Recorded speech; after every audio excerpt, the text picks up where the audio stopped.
Donc, je vais essayer de faire mon mieux parce que si je suis là, c'est vraiment pour vous donner mon maximum et me présenter. Donc, je m'appelle Julien Dja, je suis cardiologue interventionnel. J'ai des conflits d'intérêts, c'est que je fais du TAVI. Donc, je vais vous parler notamment de beaucoup de TAVI et afin de faire connaissance un peu avec la salle, parce que je vois qu'elle est pleine, qui sait ou côtoie ou a côtoyé le monde du TAVI? Est-ce que vous avez été au blog? Si vous savez, levez la main. Il y a même une partie qui a vu des chirurgies cardiaques de remplacement valvulaire aortique. Beaucoup. Et qui a affaire à un patient avec un rétrécissement aortique en consultation. Ouais. Voilà. Donc voici mes conflits d'intérêts. Et j'ai un dernier conflit d'intérêts, c'est que pour moi, un chirurgien cardiaque, moi j'admire beaucoup. Donc j'ai vraiment beaucoup d'estime pour les chirurgiens cardiaques. Parce que je trouve qu'ils font un métier très stressant, très précis. Ils ont besoin de beaucoup de coordination. Il y a beaucoup de monde autour. Les gens les admirent et je suis le premier à les admirer. Et pour moi, un chirurgien cardiaque, c'est un peu une star de foot. C'est-à-dire qu'il y a beaucoup de monde autour. Ils doivent être précis. Ils ont un timing à régler. Ils ont vraiment une patte. Pour moi, ce sont des stars. Et nous, on est nés après. On fait de l'intervention cardiaque, mais par la nature percutanée de notre métier, nos mouvements sont limités. On peut pousser, on peut tirer, on peut tourner dans un sens, on peut tourner dans l'autre. C'est le métier percutané. Et il y a un peu moins de monde autour et ça intéresse un peu moins de gens et voilà, c'est un peu moi. Donc voici mes conflits d'intérêts. Pour continuer sur ma vision sur le chirurgie cardiaque et la cardiologie interventionnelle, pour moi, un chirurgien cardiaque, il a beaucoup de talent. Il a beaucoup de talent, il a peu d'outils. Quand vous voyez au bloc opératoire une complication d'un chirurgien cardiaque, des fois, il demande à l'aide d'un collègue et c'est vraiment sa dextérité, sa patte. C'est pas le fait d'ouvrir un nouveau scalpel qui va sauver la situation. Quand vous allez en cardiologie interventionnelle, pareil, on va pousser, on va tirer, on va tourner dans un sens ou dans l'autre. Généralement, quand on a une complication, on va appeler un collègue et le collègue va nous sortir un nouvel outil. Il va nous proposer une nouvelle méthode, un nouveau moyen de régler les situations et il y arrive. Donc c'est une différence assez majeure. La dernière différence, c'est que par notre métier, le métier de cardiologue interventionnel, on a toujours été habitué à dire oui. On a eu ce côté compassionnel, c'est-à-dire que quand on a un infarctus du myocarde, peu importe l'anatomie coronaire, on ne peut pas dire non, on doit faire les choses. Quand on a eu les premiers gestes d'angioplastie, c'était le chirurgien cardiaque qui disait « tu peux y aller ». Donc on a été toujours... On a été éduqués, on est né comme ça, on a été formaté dans notre ADN et notre ADN a été méthylé par le chirurgien cardiaque pour apprendre à dire oui. Donc ça, c'est important. Pourquoi c'est important que je vous dis ça? C'est quand vous allez avoir un patient avec une sténose aortique et vous allez appeler un cardiologue interventionnel, il va vous dire oui. Je crois que c'est du vécu et on s'entend tous là-dessus.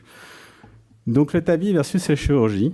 Je vous montre une vidéo simplement explicative. Elle n'est pas très longue. Mais c'est pour vous montrer comment on travaille. Donc, il y a une anesthésie qui est loco-régionale, une ponction éco-guidée. On va mettre un système de pré-closing. On va mettre un introducteur dans la fémorale. On va franchir la valve aortique. On va mettre un guide assez rigide au travers de la valve aortique qui termine en queue de cochon. On va utiliser un deuxième accès pour avoir une sorte de pictel. Une autre queue de cochon pour se repérer au niveau de la valve aortique. Et puis là, on charge du coup le TAVI dans l'aorte du patient. C'est une prothèse qui va s'inflater avec un ballon. Et là, la prothèse est prête. Il n'y a plus qu'à franchir le rétrécissement aortique avec cette prothèse. Donc vous voyez ici, le patient est conscient, l'hémodynamique est stable. Et donc on va se mettre dans la bonne vue pour faire tout ça. On a franchi la valve aortique. Donc l'hémodynamique est quand même assez bien tolérée.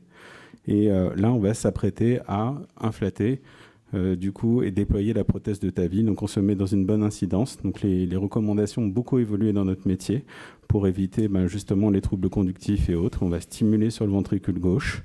Et une fois qu'on est dans cette vue, je ne sais pas si vous voyez la reconstruction 3D qui est au milieu, où les deux points, vert et bleu, sont les naissances des coronaires, eh bien, on a une vue optimale pour placer la prothèse la plus haute possible pour éviter les blocs auriculo-ventriculaires.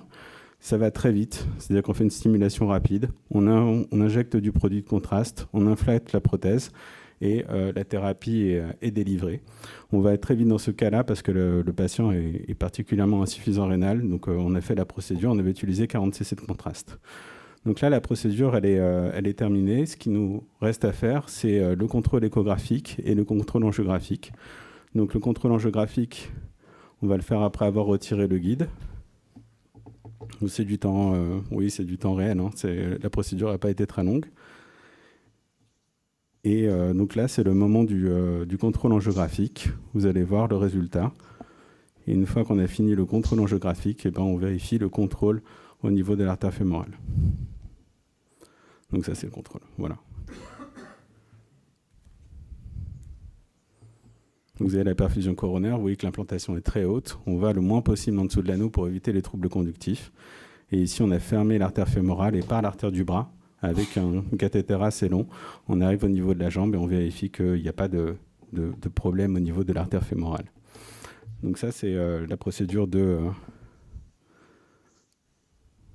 TAVI. Je vais juste pour vous faire la même chose, mais je n'ai pas trop de vidéos en place. Donc l'illustration du RVAO, vous me dites si c'est un peu long ou c'est un peu trop, vous connaissez toutes les étapes, mais il y a une anesthésie générale. Le patient est intubé, il a une sonde urinaire, il a donc la sternotomie. J'imagine qu'on va mettre des canules de CEC, vous me dites si j'ai faux. On va clamper l'aorte et on va réséquer la valve aortique. Et puis après, on va mettre des points et on va suturer une nouvelle valve par-dessus. Donc j'essaye de passer, ça c'est vous. Et généralement, les anesthésistes sont beaucoup plus contents d'aller au bloc opératoire, ce que je comprends, qu'aller dans le TAVI, c'est le côté plus sexy, plus héroïque, je pense. Mais en tout cas, la thérapie, elle est comme ça, c'est la façon de faire. Donc là, il y a la résection de la valve aortique. Et j'ai mis le temps de parole le même en durée de vidéo, que ce soit une technique plus puis l'autre, pour essayer d'éviter les conflits d'intérêts au maximum. Et donc là, c'est la suture. Donc il va y avoir pas mal de points qui sont mis dans la vidéo, et je pense que c'est la même chose dans la réalité. Le déploiement de la prothèse qui est positionné, et puis après, des derniers points de suture qui sont mis au niveau des commissures de la prothèse.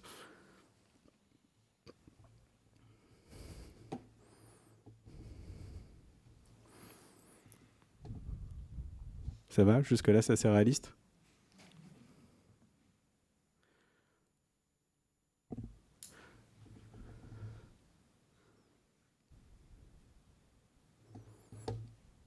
Donc on a fini le remplacement valvulaire aortique. On referme l'aorte. On va déclamper, tenter de remettre la CEC, d'arrêter la CEC. Ça va être la suite. Donc ici, la fermeture de bord à bord, la sternotomie.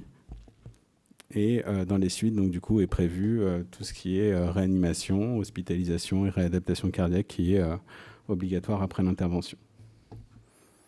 Donc ce sont les 3 étapes et ça, c'est le traitement du rétrécissement aortique sur le plan chirurgical. C'est une vidéo éducative qu'on propose aux patients. Donc pour résumer, vous avez vu les pros et les contres du TAVI versus la chirurgie cardiaque. Il y a eu beaucoup d'études qui ont été faites. Je ne vais pas vous refaire toute la littérature. Tout ça pour vous dire que dans le rétrécissement aortique très serré, très sévère, le TAVI, ça fonctionne bien. Que la valve aortique, qu'elle soit rhumatismale, non rhumatismale, le TAVI, ça fonctionne bien. Que ce soit une aorte bicuspide ou pas, le TAVI, ça fonctionne bien. Et que ce soit TAVI ou chirurgie associée à une coronaropathie, également, ça fonctionne bien. Tout ça, ça a mené à des méta-analyses, des analyses qui ont été faites, et j'aime beaucoup cette étude qui est assez récente, qui a poolé les 3 études les plus grosses randomisées sur le TAVI. Donc il y a 2600 patients qui ont été inclus, avec un suivi qui est assez long. Ce qu'on voit grosso modo, pour vous faire le résumé, c'est qu'on fait la même chose sur le plan de la mortalité, de la morbidité. Les 2 choses à savoir, c'est que dans le cas de la chirurgie cardiaque, vous allez avoir plus de fibrillation atriale, 40% versus 16%. Et dans le groupe TAVI, vous allez avoir plus de pacemaker, 9%, 21% dans le groupe TAVI. À long terme, qu'est-ce que ça donne? On a les données à long terme. On a une mortalité à 10 ans qui est soit équivalente, soit à la limite, avec une tendance de réduction de mortalité dans le TAVI à 46% versus 56%. Et surtout, ce qui est intéressant pour nous, c'est l'échec de la bioprothèse à long terme. Et on voit aussi que la bioprothèse des TAVI, elle performe bien. Ces TAVI de nouvelle génération performent bien. Donc les complications dans le TAVI, ils arrivent. Ça arrive. Et quand ça arrive, souvent on dit ça passe ou ça casse. Mais on est en train de plus en plus être résolue. Donc on a toutes ces complications-là qui peuvent arriver, soit sur le plan vasculaire, soit la aorte, soit la rupture d'anneau, l'obstruction coronaire, les problèmes au niveau thromboembolique. Et on a des solutions. Et comme je vous ai dit, ce n'est pas le talent qui va nous sauver, ce sont les nouveaux outils. Donc on a des systèmes de protection cérébrale. Donc ça, c'est des photos d'un patient à qui on avait mis ce système qui avait ramené plein de thrombis et de dépôts calcaires dans le filtre. On peut protéger les coronaires, on peut même les évaluer avec des guides de pression. On peut mettre des stents en garage dans les coronaires pour des situations à risque. Quand on a une rupture d'anneau, il y a cette solution qui a été inventée qui marche bien. C'est-à-dire que le premier TAVI a rompu l'anneau, on en met un autre par-dessus. Donc là, il y en a un sur l'autre qui permet de faire le manchon d'étanchéité, qui permet de sauver la situation. On peut avoir des problèmes d'orthopathie, on a les stents couverts. Et pareil pour les bords vasculaires, on a des systèmes de secours dédiés qui permettent de fermer un accès vasculaire si on en a besoin. Donc, tout ça pour vous dire, c'est que le TAVI est arrivé à maturité sur le TAVI simple, le TAVI complexe ou qui se complique. On arrive de plus en plus à les gérer, mais grâce à des nouveaux outils et tout ça. Et donc c'est encore, il y a de la marge de manœuvre vers une bonne évolution vers le TAVI. On pense maintenant de plus en plus au TAVI pour la vie, parce que des fois, on a des patients qui ne sont pas si âgés que ça, qui ont juste un thorax hostile ou qui sont contre-indiqués à la chirurgie. Et on se dit, bon, on a plusieurs prothèses, et dans quel sens on va les mettre? On a 3 prothèses qui sont assez différentes les unes des autres. La prothèse la plus répandue, c'est celle que je vous ai mise sur le film. C'est celle qui se déploie au ballon, qui est annulaire.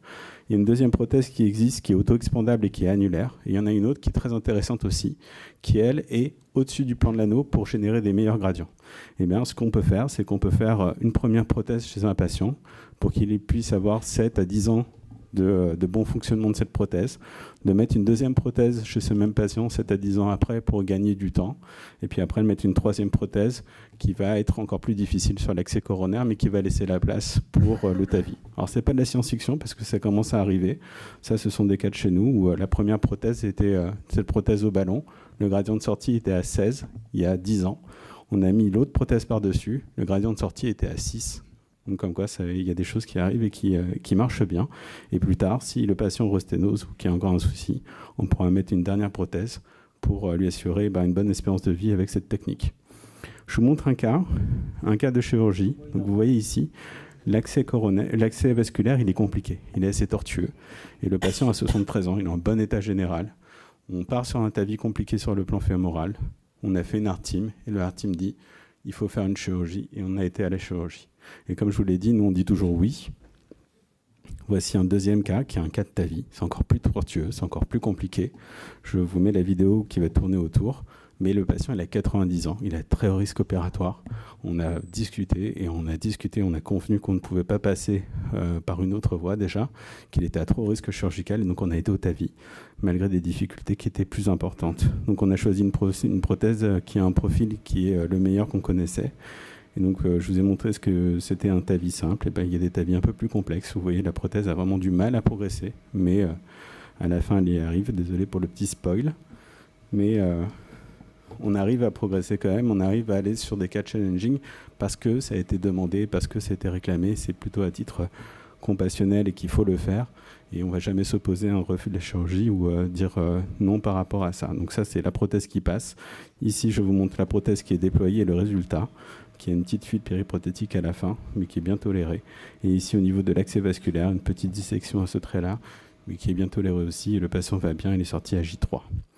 Alors, tout ça pour vous dire que la chose la plus importante pour moi, c'est que si vous avez un avis pour une valve aortique qui est rétrécie, alors il y a les staffs et les RCP, je peux que vous encourager à faire des RCP. La façon de faire une RCP, c'est des moyens humains. Il nous faut un coordinateur des valves. Donc nous, on a une secrétaire des valves qui est dédiée et qui nous rend un service fou. Il nous faut un anesthésiste réanimateur, un chirurgien cardiaque, un cardiologue imageur pour lire l'écho, un cardiologue interventionnel. On a souvent l'avis du gériatre qui vient. On a des avis spécialisés, on a des infirmières de recherche qui viennent pour les inclusions pour les études.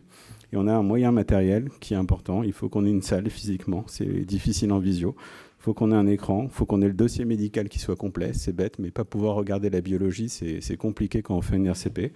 Un PACS d'imagerie, c'est extrêmement important, le fait de revoir les images. Et pareil pour la lecture du scanner. Ce qu'on va estimer, c'est le risque du TAVI. On va l'estimer sur les images. Et donc, on a besoin d'avoir accès à ces images. La visioconférence, elle est importante pour pouvoir communiquer quand on a un centre médico-chirurgical vis-à-vis d'un centre périphérique. Comme ça, on peut voir les cas. Ils peuvent nous présenter les les patients. Il nous faut un papier, un crayon, bien sûr, et sans le fond sonore du DECT qui sonne, ce ne serait pas une art team.